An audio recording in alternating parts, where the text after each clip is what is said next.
નમસ્કાર વિદ્યાર્થી મિત્રો, ધોરણ 8 સામાજિક વિજ્ઞાનની અંદર આજે આપણે ચેપ્ટર નંબર 6 સ્વાતંત્ર્ય ચળવળનો ત્રીજો ટોપિકનો અભ્યાસ કરવાનો છે. આના અગાઉના ટોપિકની અંદર મેં તમને હિન્દી રાષ્ટ્રીય મહાસભા એટલે કે કોંગ્રેસની સ્થાપના કોણે કરી, એને અંગ્રેજ સરકાર સમક્ષ શું માંગણી કરી, આ કોંગ્રેસનું પ્રથમ અધિવેશન ક્યાં ભરાણું, એમાં કેટલા સભ્યોએ હાજરી આપી, આ બધી મેં તમને વાત કરી. આ ઉપરાંત જહાલવાદી અને મવાળવાદી વલણ ધરાવતા નેતાઓ વિશે પણ મેં તમને વાત કરી. સાથે સાથે બંગાળના ભાગલા વાયસરોય કરઝને પાડ્યા 1905 ની અંદર અને એની સાથે બંગભંગ આંદોલન શરૂ થયું અને 1911 ની અંદર બંગાળના ભાગલા રદ કરવામાં આવ્યા, એના વિશેનો પરિચય પણ મેં તમને આગળના ટોપિકની અંદર આપ્યો હતો. હવે પરીક્ષાની અંદર મહત્વનો પ્રશ્ન જે પૂછાય છે, ટૂંકનોંધ તરીકે પૂછાય છે કે ભારતમાં ક્રાંતિકારી પ્રવૃત્તિઓ, બરાબર છે, આખી ટૂંકનોંધ તમને પરીક્ષાની અંદર પૂછાય છે.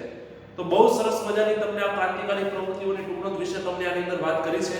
આપણે એક પછી એક ક્રાંતિકારી પ્રવૃત્તિઓનો શું કરીએ તો કે અભ્યાસ કરીએ. બરાબર. હવે ભારતની અંદર એક આઝાદી મેળવવા માટે એવો વર્ગ પણ હતો કે જે હસ્તે મુખે પોતાના બલિદાન આપી પણ શકતો હતો. બરાબર ને? જરૂર પડે તો બીજાની જાન લેવા માટે પણ તેઓ તત્પર રહેતા હતા અને જો સમય આવે તો પોતાનું બલિદાન એટલે કે પોતાનો જીવ આપી દેવા પણ તત્પર હતા. એ એટલે કોણ? તો કે ભારતના ક્રાંતિકારીઓ.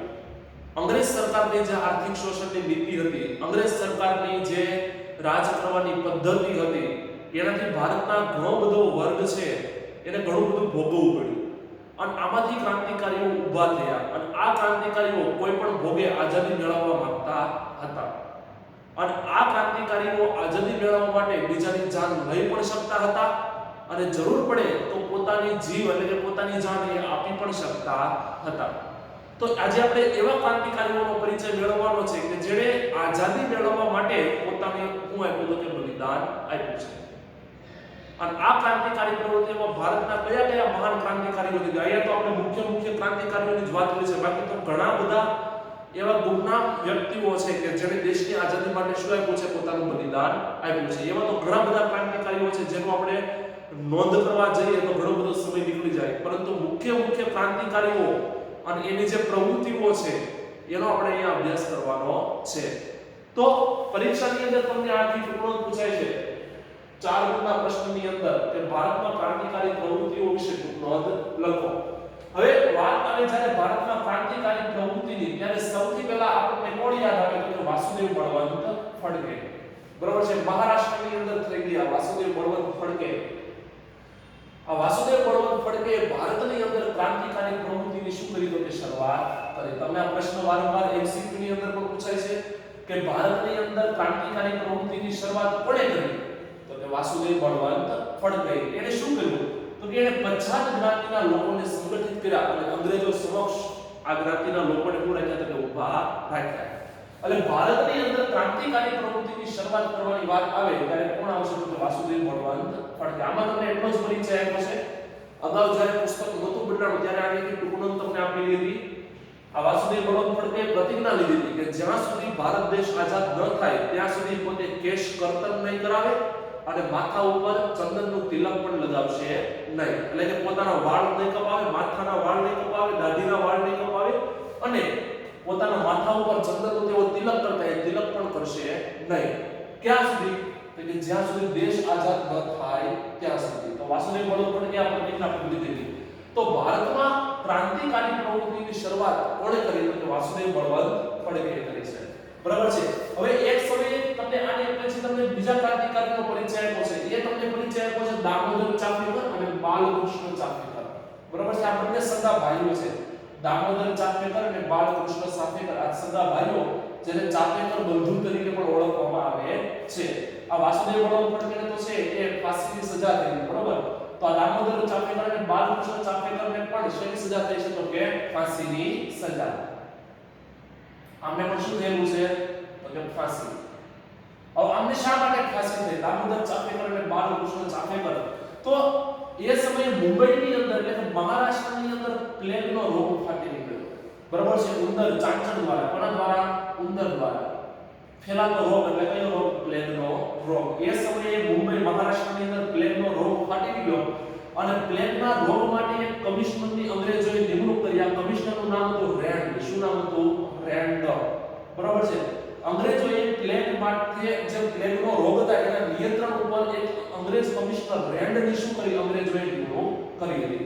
હવે આ રેન્ડ અને એના જે અધિકારીઓ હતા એ લોકોને ખૂબ જ પરેશાન કરતા. આમાં તમને ઉલ્લેખ નથી કર્યો, પરંતુ જ્યારે મુંબઈની અંદર જ્યારે પ્લેગનો રોગ ફાટી નીકળ્યો અને જેના ઘરેથી પ્લેગનો દર્દી કોઈ પણ હોય તો એનું આખું ઘર સળગાવી દેવામાં આવતું. બરોબર. એ સમયે તો ઝૂંપડપટ્ટીના લાકડાના બનેલા ઘર હતા અને મોટા ભાગે ઘરને સળગાવી દેવામાં આવે. એટલે રેન્ડ છે એ શું કરતો હતો કે કોઈના ઘરે પ્લેગનો કોઈ પણ કેસ પકડાય એટલે શું કરે તો કે આખે આખું ઘર સળગાવી દે. હવે કોને ખબર એ ઘર સળગાવવાથી પ્લેગના જીવાણુઓ મરતા હોય કે ન મરતા હોય એ કોઈ ખબર નહીં, પરંતુ આખે આખું ઘર સળગાવી દેવાના આદેશ અપાતા હતા. અને એ સમયે મહારાષ્ટ્રની અંદર કેટલા બધા ગરીબ પરિવારના ઘર સળગાવી દેવામાં આવ્યા. અને આની માટે કોણે તો કે દામોદર ચાપેકર અને બાલકૃષ્ણ ચાપેકરે રેન્ડ નામના અધિકારીની શું કરી નાખી તો કે હત્યા કરી નાખી. શું કરી નાખી? હત્યા. બરાબર છે. જે ભારતના લોકોને ખૂબ પરેશાન કરતો હતો. ભારતીય લોકોમાં ખાસ કરીને મુંબઈ અને મહારાષ્ટ્રના લોકોમાં જેના ઘરેથી પ્લેગનો દર્દી પકડાય એના ઘર સળગાવી દેતા હતા. લોકો નિરાધાર બની જતા હતા. એક તો ગરીબી એમાંય પોતાનું ઘર છીનવાઈ જતું. એવા સમયે દામોદર ચાપેકર અને બાલકૃષ્ણ આ બે સગા ભાઈઓએ દામોદર ચાપેકર અને બાલકૃષ્ણ ચાપેકર આ ચાપેકર બંધુ તરીકે ઓળખાય છે. બરોબર. આ ચાપેકર બંધુ દામોદર ચાપેકર અને બાલકૃષ્ણ ચાપેકર બંને સાથે મળી અને રેન્ડની શું કરી નાખી તો કે હત્યા કરી નાખી. અને આ કિસ્સાની અંદર આ બંને ભાઈઓને શું થઈ? ફાંસી થઈ છે. બરાબર છે. એટલે પરિચય તમને સૌથી પહેલા વાસુદેવ બળવંત ફડકેનો આપ્યો છે, જેણે ભારતમાં ક્રાંતિકારી પ્રવૃત્તિઓની શરૂઆત કરી છે. બીજો પરિચય તમને કોનો આપ્યો છે? એટલે દામોદર ચાપેકર અને બાલકૃષ્ણ ચાપેકર એટલે કે ચાપેકર બંધુનો, જેમણે રેન્ડની શું કરી? હત્યા કરી અને એટલા માટે શું થઈ? ફાંસીની સજા થઈ. હવે આપણે હજી ક્રાંતિકારીની આગળ વાત કરીએ તો હજી ક્રાંતિકારીનું નામ આવે છે વિનાયક દામોદર સાવરકર. આ વીર સાવરકર છે ભારતના ઇતિહાસની અંદર બહુ મોટા ક્રાંતિકારી તરીકે જેને નામના મળી છે. કોણ છે? વિનાયક દામોદર સાવરકર. એણે ભારતને આઝાદ કરાવવા માટે ઈસવીસન 1900 ની અંદર ત્યારે ઈસવીસન 1900 ની અંદર મિત્ર મેલા નામની સંસ્થાની શું કરી? સ્થાપના કરી. આ સંસ્થા સમય જતા કયા નામથી ઓળખાય? અભિનવ ભારત તરીકે ઓળખાય. બરોબર છે. પાછળથી એને અભિનવ ભારત તરીકે ઓળખવામાં આવે છે. આપણે અગાઉ વાત કરી કે રાજા રામમોહન રાય 1815 ની અંદર 1815 ની અંદર આત્મીય સભાની સ્થાપના કરી હતી, જે ત્યારબાદ 1828 ની અંદર કયા નામ તરીકે ઓળખાય? બ્રહ્મો સમાજ તરીકે ઓળખાય. આ રાજા રામમોહન રાયની સંસ્થા જે શરૂઆતમાં આત્મીય સભા તરીકે ઓળખાતી, જે સમય જતા બ્રહ્મો સમાજ તરીકે ઓળખાય. એવી રીતે વિનાયક દામોદર સાવરકરે ઈસવીસન 1900 ની અંદર મિત્ર મેળા નામની સંસ્થાની સ્થાપના કરી, જે સમય જતા અભિનવ ભારત તરીકે ઓળખવામાં આવે છે. પ્લસ આ વિનાયક દામોદર સાવરકરે એક પુસ્તક લખ્યું છે. બરોબર છે. શું લખ્યું છે પુસ્તક? જેનું નામ છે 1857 ભારતનો પ્રથમ સ્વાતંત્ર્ય સંગ્રામ. આ વિનાયક દામોદર સાવરકરે પુસ્તક લખ્યું છે 1857 પ્રથમ સ્વાતંત્ર્ય સંગ્રામ. જે ભારતનો પ્રથમ સ્વાતંત્ર્ય સંગ્રામ થયો, અંગ્રેજો સામે ભારતીય લોકોએ જે પ્રથમ વિદ્રોહ કર્યો જેમાં મંગલ પાંડે શહીદ થયા, તો 1857 ભારતનો પ્રથમ સ્વાતંત્ર્ય સંગ્રામ નામનું વિનાયક દામોદર સાવરકરે શું લખ્યું છે? પુસ્તક લખ્યું. પરંતુ આ પુસ્તક પ્રકાશન કરે એ પહેલા જ એની ઉપર અંગ્રેજ સરકારે શું મારી દીધું કે પ્રતિબંધ મારી દીધો. કારણ કે અંગ્રેજ સરકારને ડર હતો જો આ પુસ્તક પ્રકાશ થશે, આ પુસ્તક જો લોકો સુધી જશે તો શું થશે? તો ભારતની અંદર ક્રાંતિકારી વિચારો ફેલાશે, જે અંગ્રેજ શાસન માટે ઘાતક પુરવાર થશે. એટલા માટે અંગ્રેજોએ આ પુસ્તકના પ્રકાશન પહેલા જ શું મારી દીધો? પ્રતિબંધ મારી દીધો. પ્રકાશન કરવું એટલે છાપવું, કે પુસ્તકને છાપવાની મંજૂરી આપી નહીં, પ્રેસની અંદર એને છાપવાની મંજૂરી આપી નહીં, અને અગાઉથી જેની પર શું મારી દીધો? પ્રતિબંધ મારી દીધો. એટલે તમને યાદ વાત કીધું છે કે વિશ્વમાં પહેલું એવું પુસ્તક છે કે જે પ્રકાશન પહેલા જ એની પર શું મારી દેવામાં આવ્યું? પ્રતિબંધ મારી દેવામાં આવ્યું. બરોબર છે. વિશ્વનું પહેલું એવું પુસ્તક છે કે જે પ્રકાશન પહેલા જ એની પર શું મારી દેવામાં આવ્યું હતો? પ્રતિબંધ મારી દેવામાં આવ્યો હતો. તો વિનાયક દામોદર સાવરકર બરોબર છે 1900 ની અંદર મિત્ર મેલા સંસ્થાની સ્થાપના કરી, જે સમય જતા અભિનવ ભારત તરીકે ઓળખાય. એણે પુસ્તક લખ્યું 1857 ભારતનો પ્રથમ સ્વાતંત્ર્ય સંગ્રામ, જે પ્રકાશન પહેલા જ એની પર શું મારી દેવામાં આવ્યો? પ્રતિબંધ મારી દેવામાં આવ્યો. આ ઉપરાંત વીર સાવરકરે વિદેશની અંદર પણ ક્રાંતિકારી પ્રવૃત્તિઓ કરી છે, બરોબર છે. તેઓ વિદેશમાં પણ ગયા અને ત્યાં પણ ક્રાંતિકારીઓને પ્રવૃત્તિ જાગૃત કરી, પ્રવૃત્તિ કરી. અને વિનાયક દામોદર સાવરકરને જન્મટીપની સજા થઈ, બરોબર છે. આજીવન કેદની સજા. જન્મટીપની સજા એટલે આજીવન કેદની સજા, એટલે કે જ્યાં સુધી જીવે ત્યાં સુધી એને ક્યાં રાખવામાં આવે? કેદ જ રાખવામાં આવે. અને એને આજીવન કેદની સજા ક્યાં કરવામાં આવી? તો કે અંદમાન નિકોબાર ટાપુ પર. કઈ જગ્યાએ? અંદમાન નિકોબાર જેલની અંદર મોકલી આપવામાં આવ્યા. આજે ભારત છે, દક્ષિણ ભારત છે, દક્ષિણ ભારત, બરોબર છે. દક્ષિણ ભારતની અંદર જ્યાં બંગાળનો ઉપસાગર આવેલો છે, બંગાળનો ઉપસાગર. આ ભારતના દરિયા કિનારાથી 500 કિલોમીટર દૂર અહીંયા જે અંદમાન નિકોબાર ટાપુ આવેલા છે. કયા ટાપુ આવેલા છે? અંદમાન નિકોબાર ટાપુ. આ અંદમાન નિકોબાર ટાપુ ઉપર છે અંગ્રેજોએ શું બનાવી હતી? જેલ બનાવી હતી. શું બનાવી હતી? જેલ. ભારતમાં કોઈ પણ ક્રાંતિકારી પ્રવૃત્તિ કરતા તો અંગ્રેજો ઘણા બધા છે એ ક્રાંતિકારીઓને આ સીધા ટાપુ પર મોકલી આપતા, બરોબર છે. આ જે સજા હતી, આ સજા એ સમયે કાળા પાણીની સજા. કેવા સજા? કાળા પાણીની સજા. કાળા પાણીની સજા તરીકે ઓળખવામાં આવતી. કારણ કે અહીંયા જે ગયો એ વ્યક્તિ પાછો ફરી ક્યારે પાછો આવતો નહીં. અહીંયાથી કોઈ પણ વ્યક્તિ ભાગી પણ શકતો નહીં, કારણ કે હજારો કોસ શું આવેલો હતો? સમુદ્ર આવેલો હતો. એટલે કોઈ પણ વ્યક્તિ અહીંયાથી ભાગી પણ શકતો હતો નહીં. અહીંયા અંગ્રેજોએ શું બનાવી હતી? જેલ બનાવી હતી. તો વિનાયક દામોદર સાવરકર પ્રથમ એવા ભારતના વ્યક્તિ હતા. ત્યાં તો અંગ્રેજોએ ઘણા બધા ક્રાંતિકારીઓને મોકલ્યા હતા, પણ સૌપ્રથમ જવાવાળા ક્રાંતિકારી કોઈ હોય તો એ કોણ હતા? તો કે વીર સાવરકર. કોણ હતા? વીર સાવરકર. એટલે ભારતમાં પ્રથમ કાળા પાણીની કોઈને સજા થઈ હોય, અંદમાન નિકોબાર જેલ ઉપર સૌપ્રથમ જો કોઈને મોકલવામાં આવ્યો હોય તો એ કોણ છે? વિનાયક દામોદર સાવરકર છે. પછી અહીંયા એની તબિયત લથડી, બરોબર છે. અહીંયા એની તબિયતમાં કોઈ સુધાર ન થયો, એટલા માટે પાછા એને અંગ્રેજોએ તેને છોડાવી અને પોતાના ઘરે મોકલી દીધા. અને પછી ઘરની અંદર ફરતો અંગ્રેજોએ પહેરો લગાવી અને વિનાયક દામોદર સાવરકરને નજરકેદ કરવામાં આવ્યા, કે જેથી કરી અને પોતાના ઘરમાંથી તેઓ છટકી શકે નહીં, બહાર નીકળીને ક્રાંતિકારી પ્રવૃત્તિ કરી શકે નહીં. એટલા માટે વિનાયક દામોદર સાવરકરને એના ઘરની અંદર નજરકેદ કરવામાં આવ્યા અને તબિયત લથડતા ત્યારબાદ એનું શું થયું? અવસાન થયું. તો ભારતની અંદર ઇતિહાસની અંદર એક વિનાયક દામોદર સાવરકર, જેને આપણે વીર સાવરકર તરીકે ઓળખીએ છીએ, બરોબર, જેને 1900 માં મિત્ર મેલા સંસ્થા સ્થાપી, જે અભિનવ ભારત તરીકે સમય જતા ઓળખાય. એણે પુસ્તક લખ્યું 1857 ભારતનો સ્વાતંત્ર્ય સંગ્રામ, જે પ્રકાશમાં આવે એ પહેલા જેની પર પ્રતિબંધ લાગી ગયો. વિદેશના ક્રાંતિકારી પ્રવૃત્તિ કરી, જન્મટીપની સજા થઈ, અંદમાન નિકોબાર દ્વીપ સમૂહ પર તેને જેલમાં મોકલવામાં આવ્યો. જેની તબિયત લથડતા એને ત્યારબાદ ઘરમાં નજરકેદ કરવામાં આવ્યો. ત્યારબાદ એને ત્યાં શું થયું? કે અવસાન થયું. બરોબર છે. તો આ કાળા પાણીની સજા વિશે વાત કરી. હવે કલકત્તાની અંદર આપણે જોઈએ, બરોબર છે. એક ક્રાંતિકારી નામ છે બારિન્દ્ર ઘોષ, જેણે કલકત્તાની અંદર અનુશીલન સમિતિ નામની સંસ્થાની એક સ્થાપના કરી. અનુશીલન સમિતિ. આ સમિતિ ક્રાંતિકારી પ્રવૃત્તિઓ કરતી હતી, ક્રાંતિકારીઓને ભેગા કરતી હતી અને ક્રાંતિકારી પ્રવૃત્તિમાં આનું પણ એક યોગદાન રહેલું છે. કઈ સમિતિ છે? અનુશીલન સમિતિ નામની સંસ્થા, બરોબર છે, કલકત્તાની અંદર સ્થાપવામાં આવી. અને આની આગેવાની કોણે કરી? તો બારિન્દ્ર ઘોષે કરી. કોણે કરી છે? બારિન્દ્ર ઘોષ. તો અહીંયા આપણે વાસુદેવ બળવંત ફડકે, ચાફેકર બંધુ, વિનાયક દામોદર સાવરકર અને બારિન્દ્ર ઘોષની વાત કરી. હજી આપણે આગળ ક્રાંતિકારીઓની વાત કરીએ તો હવે તમને બીજા બે ક્રાંતિકારીઓ પરિચય પછી એક છે ખુદીરામ બોઝ અને બીજા કોણ આવ્યા છે? પ્રફુલ્લ ચાકી. બરાબર છે. ખુદીરામ બોઝ અને પ્રફુલ્લ ચાકી. આ ખુદીરામ બોઝ અને પ્રફુલ્લ ચાકીની જે ક્રાંતિકારીઓ પ્રવૃત્તિ છે એ બંગાળની અંદર છે. કઈ જગ્યાએ છે વિદ્યાર્થી મિત્રો? બંગાળની અંદર.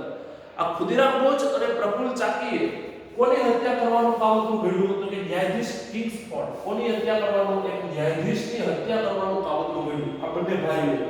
બરાબર છે. એનું નામ શું છે? ન્યાયાધીશ કિંગ્સફોર્ડ. ન્યાયાધીશ કિંગ્સફોર્ડ ની હત્યા કરવાની યોજના બનાવી. આ એવા ન્યાયાધીશ હતા કે જે ક્રાંતિકારીઓને મોટા ભાગે જેલની સજા અથવા ફાંસીની સજા આપતા હતા. બરાબર છે. એકદમ નિષ્ઠુર ન્યાયાધીશ તરીકે કોણ હતા? કિંગ્સફોર્ડ હતા. એટલે કિંગ્સફોર્ડની હત્યા કરવાનું તે કાવતરું કોણે ઘડ્યું? તો ખુદીરામ બોઝ અને પ્રફુલ્લ ચાકીએ ઘડ્યું. હવે ન્યાયાધીશ કિંગ્સફોર્ડનો થોડાક દિવસ સુધી એને નિરીક્ષણ કર્યું કે તેઓ ક્યાં જાય છે, બરોબર છે, કયા રસ્તેથી ચાલે છે. અને એ સમયે તો ન્યાયાધીશો છે એ ઘોડાની બગીઓમાં બેસીને જતા હતા. એને એ બધી સુવિધાઓ મળતી હતી. એટલા માટે ન્યાયાધીશ કિંગ્સફોર્ડની બગી ઉપર બોમ્બ ફેંકવાનું એને નક્કી કર્યું. એટલે શું તમે કીધું? જો તમે કીધું છે કે ન્યાયાધીશ કિંગસ્ફોર્ડની બગી ઉપર એને બોમ્બ ફેંક્યો. આ બંને સાથે મળી ખુદીરામ બોઝ અને પ્રફુલ્લ ચાકીએ ન્યાયાધીશ કિંગસ્ફોર્ડની બગી ઉપર શું ફેંક્યો? બોમ્બ ફેંક્યો. પણ એ સમયે કમનસીબી એવી થઈ કે ન્યાયાધીશ કિંગસ્ફોર્ડ એ સમયે બગીમાં બેઠા હતા નહીં. કોઈ એ સમયના મોટા વકીલ હશે, વકીલ કેનેડી, બરોબર છે, એના પત્ની અને એની દીકરી આ બંને બેઠા હતા. બરોબર છે, વકીલ કેનેડી હતા, એના પત્ની અને એની દીકરી આ બંને બેઠા હતા બગીની અંદર. અને એ સમયે ન્યાયાધીશ કિંગસ્ફોર્ડ બેઠા હતા નહીં. એટલે આની ઉપર બોમ્બ ફેંકાણો, આ બગી ઉપર બેઠા એટલે આ બંને શું થયા? કે અવસાન પામ્યા.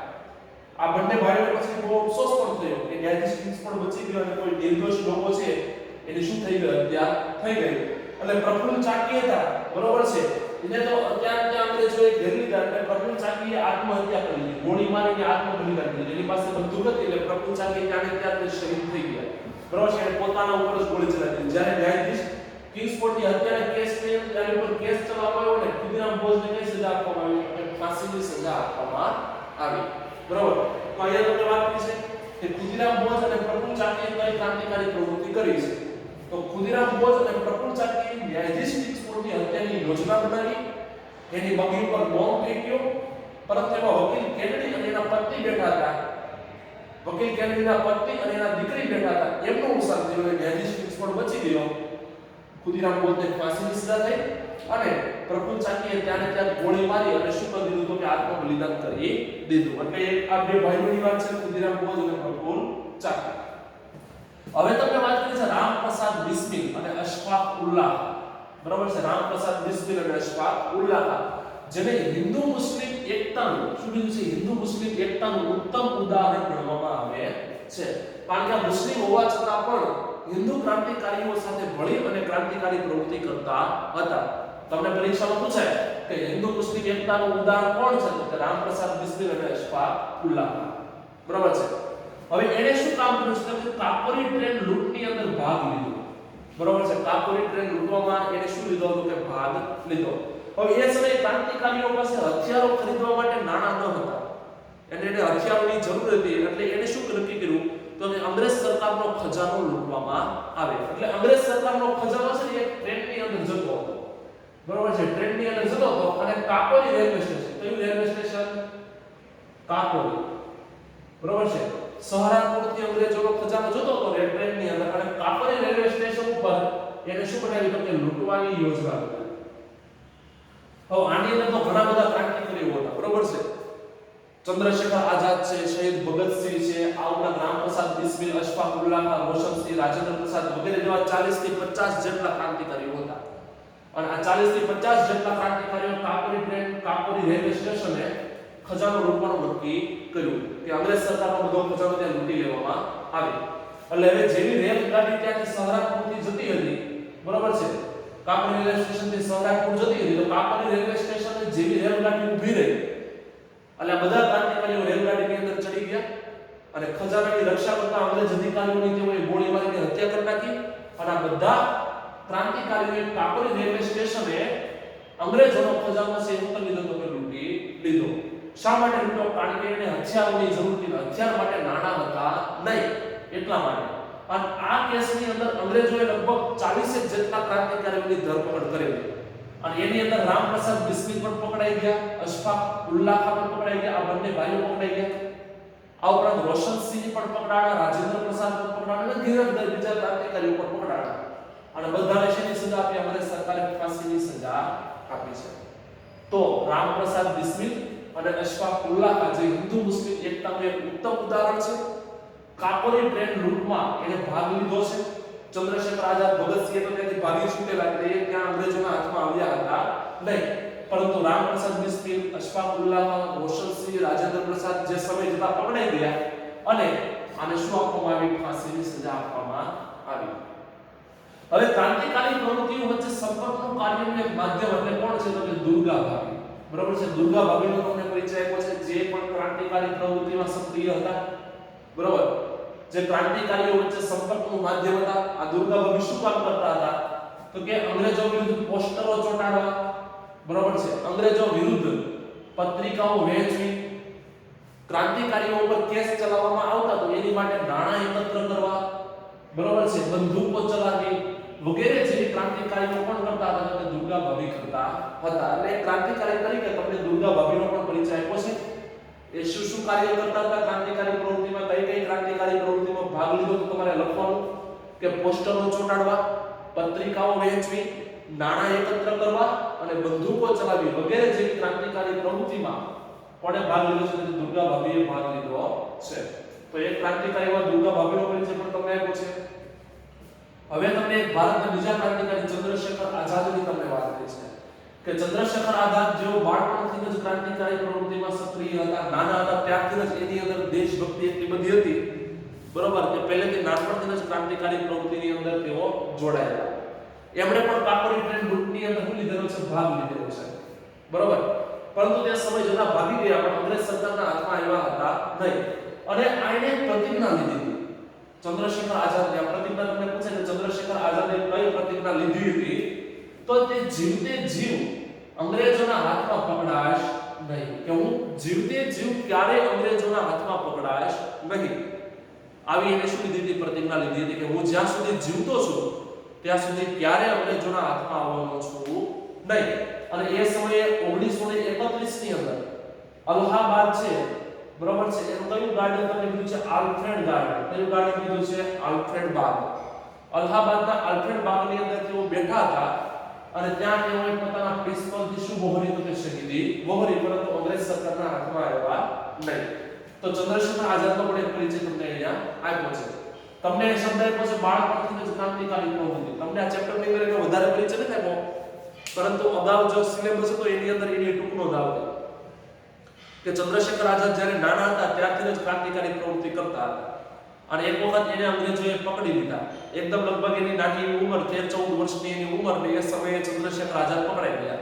તો અંગ્રેજોએ જ્યારે એને હાથકડી પહેરાવી તો એની હાથકડી કેવી પડી? મોટી પડી. કેવી પડી? મોટી. કે એની હાથકડી પોપટ એનો હાથ નીકળે છે. તો એટલી નાની ઉંમર ચંદ્રશેખર આઝાદની. અને ચંદ્રશેખર આઝાદને અંગ્રેજોએ એ સમયે પકડેલા. અને અંગ્રેજ સરકારે જ્યારે એને અદાલતની અંદર રજૂ કર્યા અને ન્યાયાધીશે જ્યારે એને પૂછવાનું શરૂ કર્યું કે તારું નામ શું છે, ત્યારે ચંદ્રશેખરે એને પોતાનું નામ શું કીધું? આઝાદ. શું કીધું? આઝાદ. કે મારું નામ એ આઝાદ છે. અને ત્યારથી એનું નામ પડી ગયું ચંદ્રશેખર આઝાદ. પોતાનું પિતાનું નામ પૂછ્યું તો એને સ્વાધીનતા કીધું, અને પોતાના ઘરનું જ્યારે એને પૂછ્યું ત્યારે એને શું કીધું? જેલખાનું કીધું.